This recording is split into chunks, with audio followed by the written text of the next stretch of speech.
بسم اللہ الرحمن الرحیم، السلام علیکم۔ آپ دیکھ رہے ہیں نیشنل نیوز اور میں ہوں سبان قریشی۔ ڈڈیال سے رپورٹ شامل کرتے ہیں۔ عابد شریف کالج کی رپورٹ کے مطابق ڈڈیال پولیس نے دھان گلی چیک پوسٹ پر چیکنگ کے دوران سمگلنگ کی کوشش کو ناکام بنا دیا۔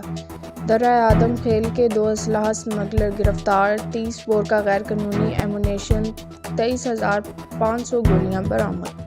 تفصیلات کے مطابق S S P Mirpur Khawar Ali Shaukat اور D S P Dadyal Syed Ishtiaq Gilani کی خصوصی ہدایات کی روشنی میں ڈڈیال پولیس اسٹیشن کے additional S H O Umair Rashid, sub inspector Muhammad Arshad, Zeeshan Majid, Faraz Akhtar, Naseeb Ahmed, ملک شوکت نے دھان گلی چیک پوسٹ پر چیکنگ کے دوران خیبر پختونخوا سے میرپور کی سمگلنگ کی کوشش کو ناکام بناتے ہوئے 4 ڈور یو کی ڈگی میں چھپائی گئی 30 بور کی غیر قانونی 23,500 ایمونیشن گولیاں برآمد کر کے اسلحہ سمگلر کو گرفتار کر لیا۔